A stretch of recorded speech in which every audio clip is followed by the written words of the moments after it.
여러분들 반갑습니다. 이제 8월 이 둘째 주를 맞이해서 우리 성도님들 여름에 많이 출타하셨다가 이렇게 홍콩으로 다시 돌아오셔서 함께 예배드리고 함께 교제하는 것이 얼마나 큰 축복이고 반가운 이 소식인 줄 모르겠습니다. 오늘 예배를 통해서 하나님의 만남의 회복이 일어나는 귀한 시간 되길 바라겠습니다. 여러분들 창세기부터요, 우리가 요한계시록까지 시대가 다르고 상황이 달라도 성경은 변함없이 하나님께서 한 가지 약속을 하셨습니다. 그 변함없는 하나님의 약속이 무엇이냐면 내가 너희들과 만나겠다는 겁니다. 내가 너와 만나겠다. 그래서요, 구약 성경에 특별히 많이 보면 역대상 16장 11절에 보면 여호와 그의 능력을 구할 자다 항상 그의 얼굴을 찾으라고 이야기하고 있습니다. 시편에 동일한 내용이 나와요. 105편에 보면 동일한 여호와 그의 능력을 구할지다 그의 얼굴을 항상 구할지어다. 이사야 선지자도 말씀하고 있습니다. 너희는 여호와를 만날 때에 찾으라 가까이 계실 때에 그를 부르라 했습니다. 그런데 이것이 하나님이 우리에게 영원토록 약속하신 말씀입니다. 하나님께서 나를 불러라. 그럼 내가 너와 만나겠다는 겁니다. 그렇다면 하나님께서 우리에게 말씀하신 내가 너를 만날 수 있도록 하는 그 곳이 어디에서 그 일들이, 그 사건들이 일어날까요? 그것은 바로 예배의 자리입니다. 여러분 창세기 4장에 보면요, 형 가인이 동생 아벨을 죽이죠. 그래서 하나님이 아벨을 대신해서 이 아담에게 아들을 또 주셨습니다. 그 아들이 누구죠? 셋입니다. 그 셋이 아들 낳고 그 이름을 에노스라고 했는데요. 그런데 셋과 그리고 에노스를 통해서 일어난 위대한 혁명적인 사건이 있습니다. 그것이 바로 그때 그 사람들이 비로소 여호와 이름을 불렀다는 말입니다. 다시 말해서 셋과 에노스로 이어지는 거룩한 족보에서만요 일어날 수 있는 것이 바로 하나님과 만날 수 있는, 하나님께 예배할 수 있는 공동체로 불러주셨다는 겁니다. 아벨을 죽였던 가인의 족보에서요 절대로 일어날 수 없는 것이 바로 예배입니다. 따라서 예배는 거룩한 예수님의 피로 이루어진 사람들만으로 이루어진 영적인 축복입니다. 그래서 우리가 요한계시록에 가보면요, 요한계시록 마지막 부분에 보면 수많은 예배가 등장하는 것을 볼 수 있습니다. 그 예배자의 모습은요 전부 다 흰옷을 입고요, 그리고 예수님의 피로 거듭난 사람들이 하나님을 찬양하고 예배하는 장면을 요한계시록에서 계속해서 이야기하고 있습니다. 그래서 예배는요, 하나님을 찾고 그 얼굴을 구하면 그러면 하나님께서 내가 너를 만나겠다 이렇게 하나님이 약속해 주셨습니다. 따라서 우리가 이렇게 모여서 예배드리는 예배자의 축복이 무엇이냐면 하나님을 만날 수 있다는 겁니다. 그것을 예수님께서 말씀하셨죠. 요한복음 4장에 보면 영과 진리로 예배할 때가 오나니 곧 이때라. 아버지께서는 자기에게 영과 진리로 예배하는 자를 찾는다고 이야기하셨습니다. 왜요? 왜 찾으십니까? 예배 가운데 우리를 만나 주시려고 하시는 겁니다. 따라서 참 우리가 6월달, 7월달 지내면서요 많은 분들이 계시는 처소에서, 계시는 곳에서 예배를 드렸고 이제 8월달부터 시작해서 우리 함께 드리는 이 공동체 예배 가운데 하나님을 깊이 만나는 축복이, 만남의 축복이 늘 함께하길 소망합니다. 오늘 본문도요 엘리야와 하나님의 만남의 이야기입니다. 오늘 우리가 본문을 읽은 내용을 보면 엘리야가 완전히 탈진하고 지쳐있는 모습을 볼 수 있습니다. 여러분들 열왕기상 19장의 죄송합니다. 내용을 보면 전반부에는 이세벨이 엘리야를 죽이겠다고 경고를 합니다. 내일쯤이면 너도 죽일 것이다. 그 경고를 듣고요, 엘리야가 도망을 갔습니다. 그리고 엘리야가 여러분들 19장 4절에 보면 로뎀 나무 아래 앉아서 누워서 하나님 나를 죽여 주십시오라고 이렇게 이야기하고 있습니다. 하나님께서 엘리야에게, 또한 엘리야는 하나님께 하나님 나를 죽여 주십시오, 그렇게 엘리야는 하나님의 사역을 하다가 하나님의 주시는 사명을 감당하다 탈진하고 어떻게 보면 완전히 지쳐있는 모습을 우리가 볼 수 있습니다. 여러분들, 그런데요, 그런 엘리야를 하나님이 어떻게 회복시키셨는가 하는 것이 오늘 본문에 우리가 읽은 내용입니다. 하나님이 여러분들 엘리야를 회복시킨 것이 떡과 물이 아닙니다. 5절에 보면 이 내용이 이렇습니다. 천사가요, 로뎀 나무 아래에서 누워있는 엘리야에게 천사가 찾아와서 떡과 물을 가져다 줍니다. 근데요, 천사가 떡과 물을 가져다 준 것으로 그가 회복시키지 못했습니다. 사실은 그가 먹은 떡과 물은요, 8절에 나오죠. 40일을 걸어서 호렙산에 가게 가는 육적인 양식이었을 뿐이라는 겁니다. 그러면 진짜 그를 회복시킨 게 무엇인가 하는 것이 우리가 이 본문을 들으면서 드는 질문입니다. 그것은요, 12절에 보면 세미한 소리입니다. 하나님의 세미한 소리. 세미한 하나님의 음성이라는 겁니다. 여러분들, 우리 이 말은요, 우리 일상에서 먹는 음식과 먹는 물이 우리를 진정으로 회복시키지 못한다는 겁니다. 우리가 쉬는 휴식과 우리가 여름 동안 쉬는 쉼, 그리고 정말 진수청산 같은 그 음식으로는요, 진정 회복을 일으키지 못한다는 겁니다. 여러분들, 세미한 소리, 이 세미한 음성의 뜻이 무엇일까요? 성경학자 아드 핑크라는 유명한 신학자가 있습니다. 이 아드 핑크가요, 이 세미한 음성에 대해서 이 구약의 세미한 소리, 세미한 음성을 이 두 가지 표현으로 나온다, 이렇게 이야기했습니다. 하나가요, 우리가 이 본문에 문자 그대로 시편 107편 29절에 보면 광풍을 고요하게 하사 물결을 잔잔하게 하시도다, 이 내용이 나옵니다. 그게요, 세미한 소리, 세미한 음성과 같은 단어입니다. 여기서 뭐 두 가지 단어가 비교되고 있는 것을 보고 있습니다. 하나는요, 큰 광풍, 바다에 광풍이 불 때요, 이 바람 소리, 물결 치는 엄청난 굉음이 나는 그 소리를 어떻게 보면 물이 잔잔하게 하고 광풍이 어떻게 보면 고요하게 되었을 때 쓰는 말, 그것이 세미한 소리입니다. 그러니까 극과 극이었을 때 이야기하는 거죠.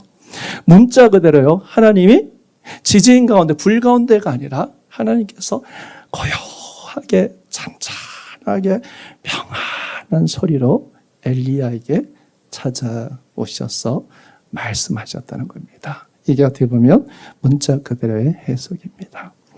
그런데 아드 핑크가 여기에서요, 또 다른 하나를 더 소개하고 있습니다. 그것은요, 출애굽기 16장의 내용입니다. 16장 14절에 보면 특별히 만나를, 하나님께서 만나를 내리실 때 그 만나가 되면 작고 둥글다 그랬습니다. 출애굽기 16장은 하나님이 이스라엘 백성들에게요, 만나를 내리시는 장면입니다. 그래서 아침에 일어나 보니까 이스라엘 백성들의 진 앞으로 이슬이 쫙 깔렸습니다. 이슬이 마른 다음에 만나가 떨어졌는데 만나의 모양이 어떻게 생겼냐면 작고 뭐라고요?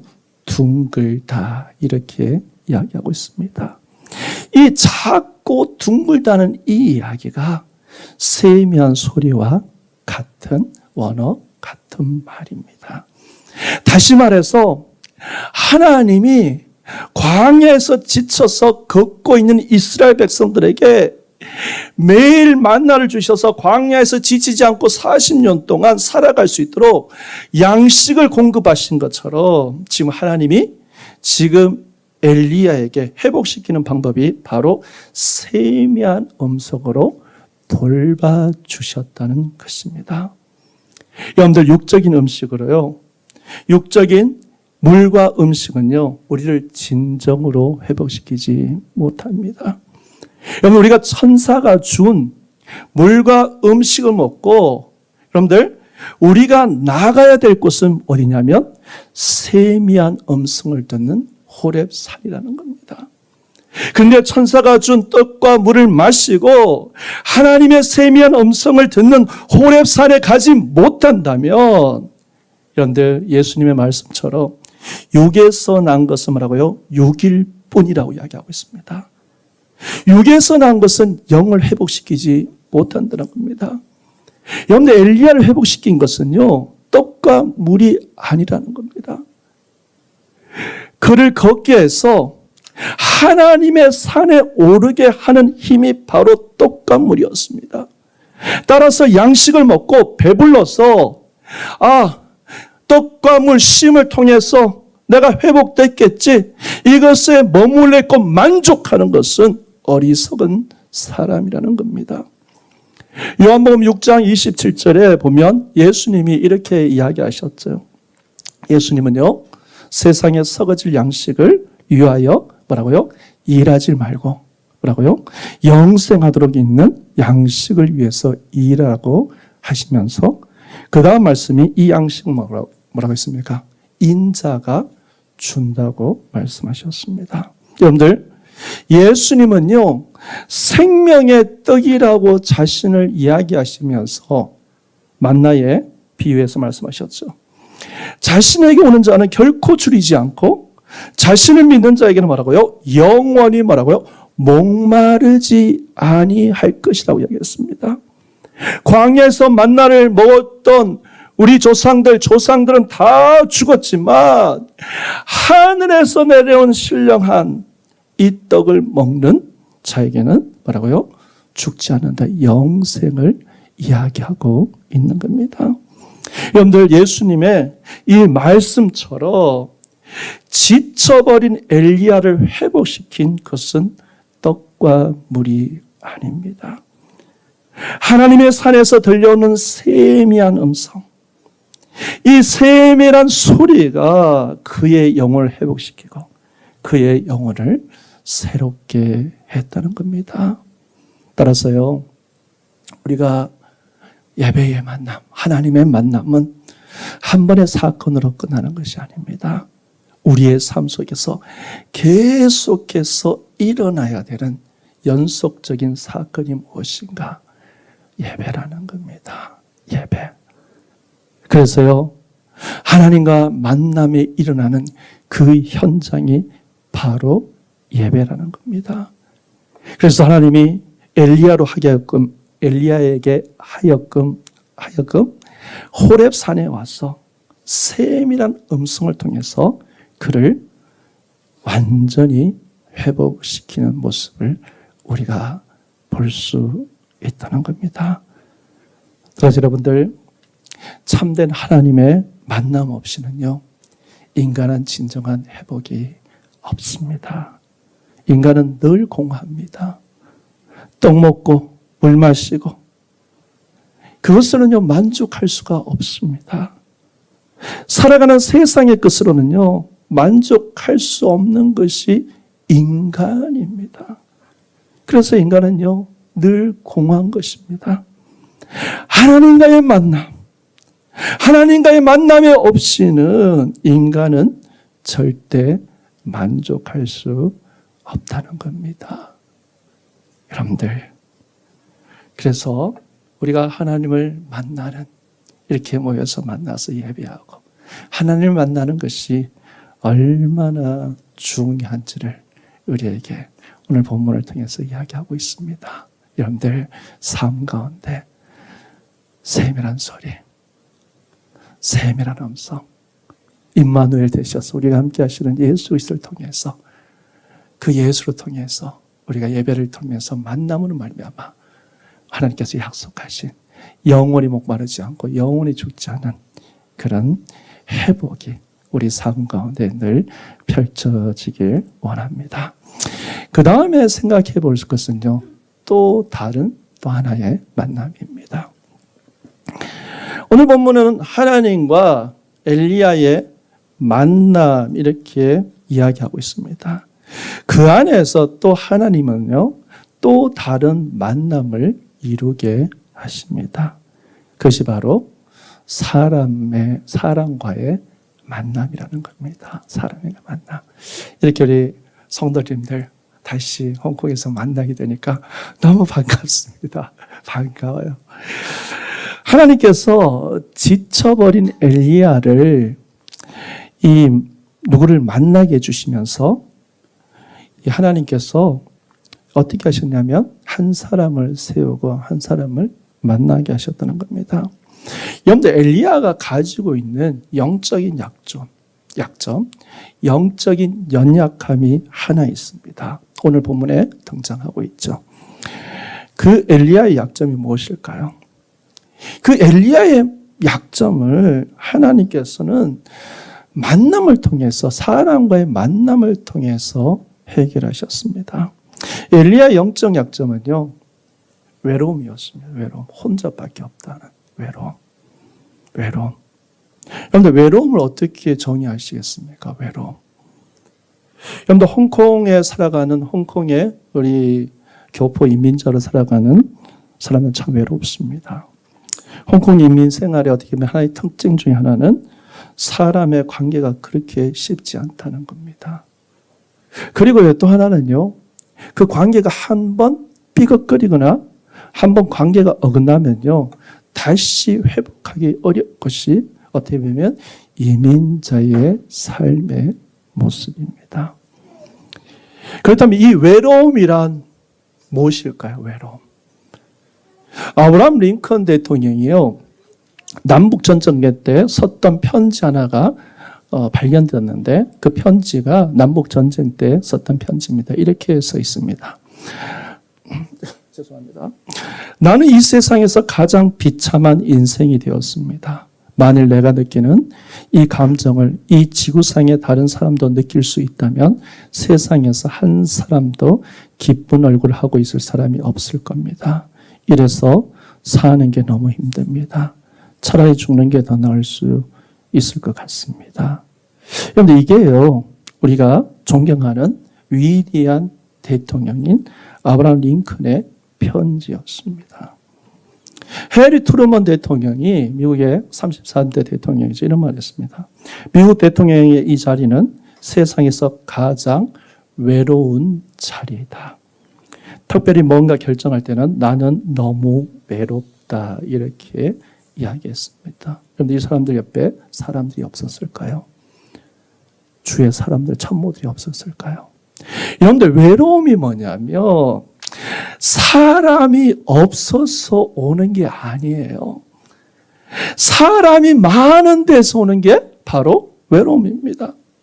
식구들 사이에 함께 앉아있는데 외로워요. 교인들 속에 함께 앉아있고 함께 신앙생활 하는데 외로워요. 혼자 있는 것 같아요. 이게 외로움입니다. 여러분들,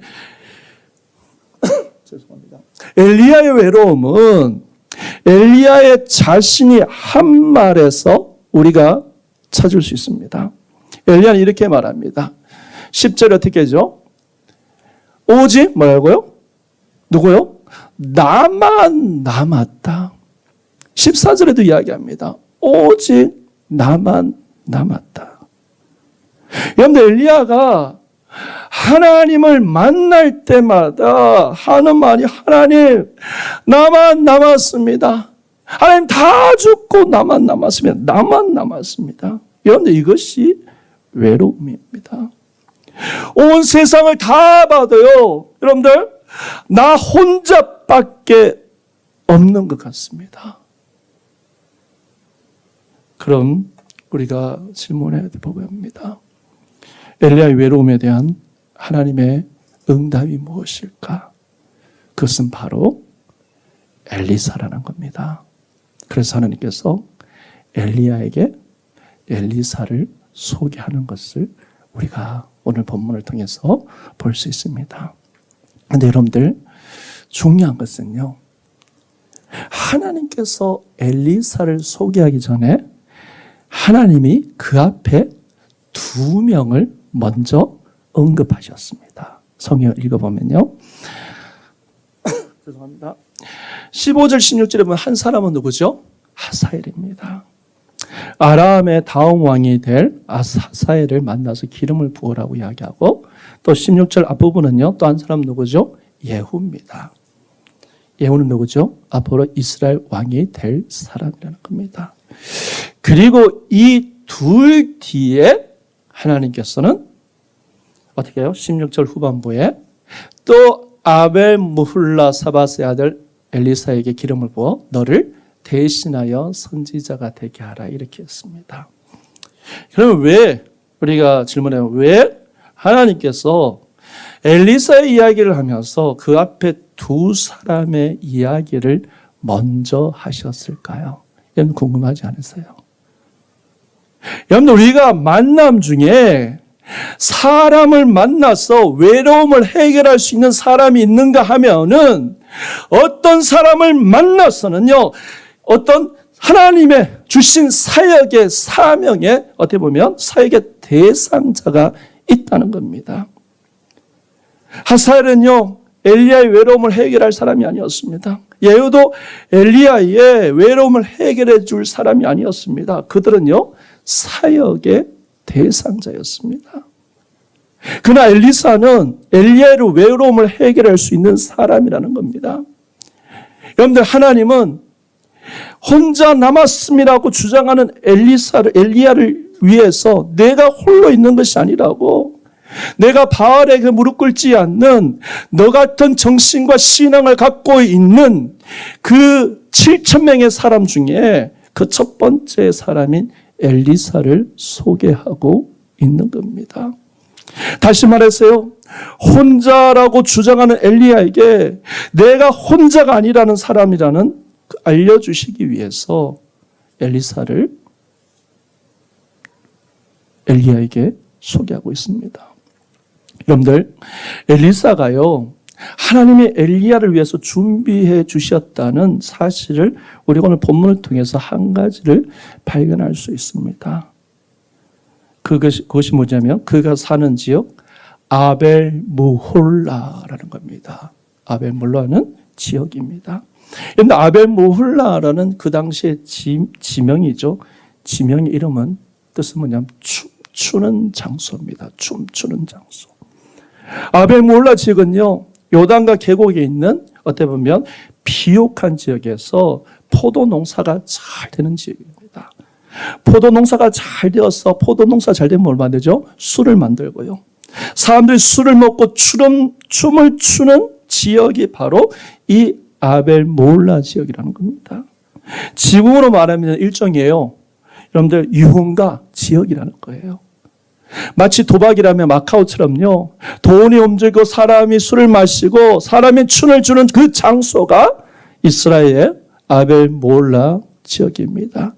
그런 지역에서 하나님을 사랑하고 있는 엘리야와 같은 신앙의 정신을 가진 사람이 바로 엘리사라는 것을 우리에게 이야기하고 있는 겁니다. 여러분들, 세상에 많은 사람들을 우리가 만날 수 있습니다. 예수 믿지 않는 사람은 나의 사역의 대상자이지, 세상의 사람들과 만남을 통해서 내 외로움을 회복시킨다 아니라는 겁니다. 진정으로 나눌 수 있는 것은 함께 사역하며 함께 신앙생활할 수 있는 사람, 우리의 외로움, 그것을 달랠 수 있는 사람은 함께 공동체에서 신앙생활하는 사람이라는 겁니다. 하나님은요, 외로움의 해답을, 엘리야의 해답을 갖고 계셨습니다. 엘리야의 외로움의 해답은 엘리사였습니다. 여러분들, 하사엘도 아니고요. 예후도 아닙니다. 하사엘과 예후는 엘리사가 그들에게 사역을 해야 될 대상자였습니다. 여러분들, 교회 공동체의 시작은 우리가 너무나 잘 아는 요한복음 1장 14절에 예수님이 말씀이 육신되어 뭐라고요? 우리 가운데 거하심에, 이것이요 예수님의 목회의 시작입니다.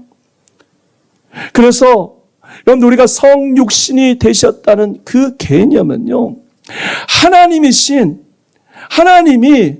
예수님이 인간이 되셨다는 그 개념과 함께 똑같이 따라온 것이, 그분이 우리와 똑같은 사람이 되어서 우리와 함께 계신다는 개념도 꼭 들어가 있는 겁니다. 여러분들, 성경에 보면 마태, 마가, 누가, 요한복음 빠지지 않고 거론된 사실이요, 예수님의 12제자를 부르실 때였습니다.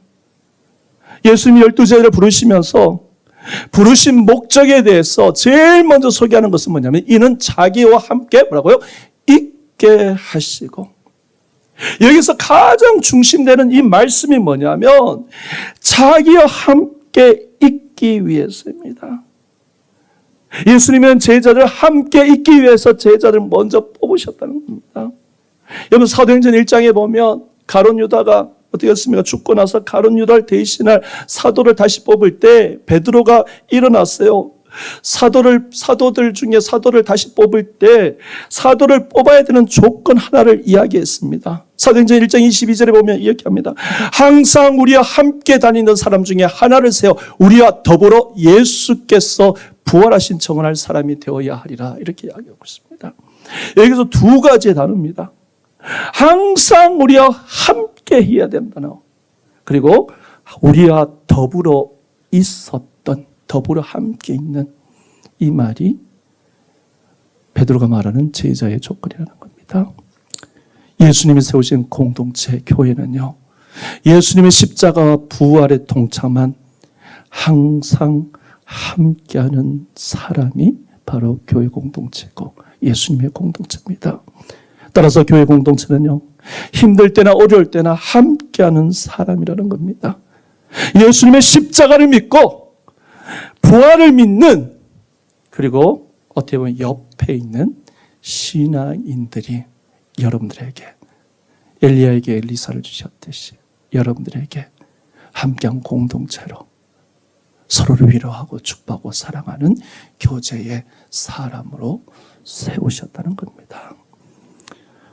정말 여러분들, 6월 중순부터 지난주까지 교회가 좀 텅텅 비었습니다.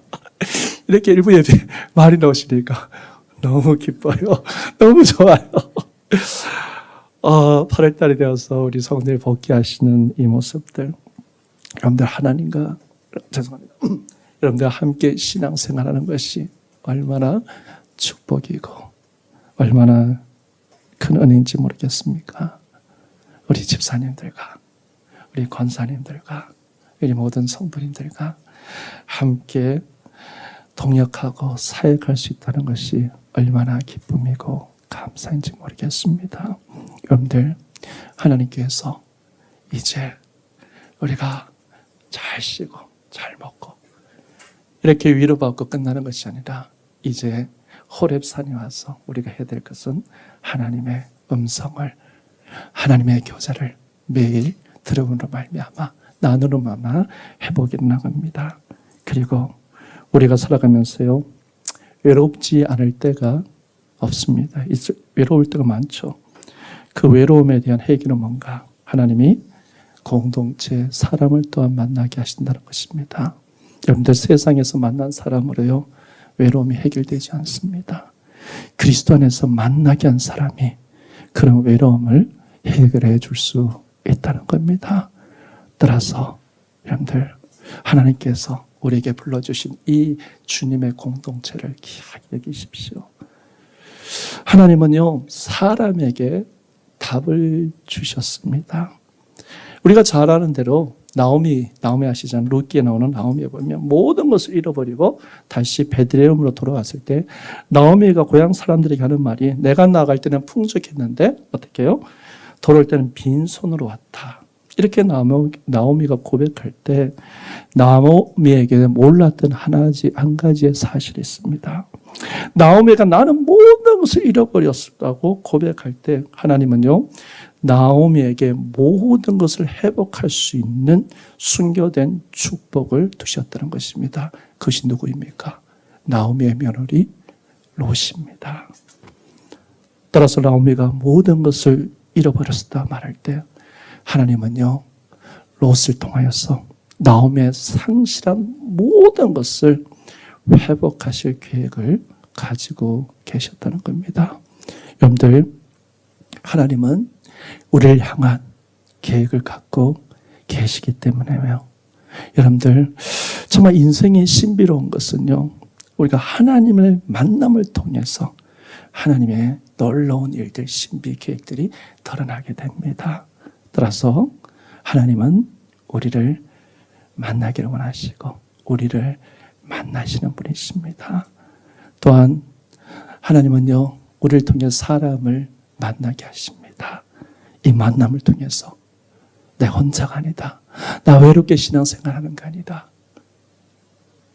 엘리야가 엘리사를 붙여주셔서 함께 공동체에 나눔과 위로와 교제를 하듯이 또는 하나님의 만남을 통해서 우리의 삶을 늘 새롭게 된다는 것을 꼭 기억하시고, 이 홍콩 중앙교회 하나님 세우신 공동체를 통해서 이제 하나님과 귀한 만남이 일어나고, 또한 우리 성도들과 교제와 만남을 통해서 하나님의 아름다운 위로와 축복이, 사랑이 일어나는 귀한 또 가을의 시작이 되시길 주님의 이름으로 축원합니다.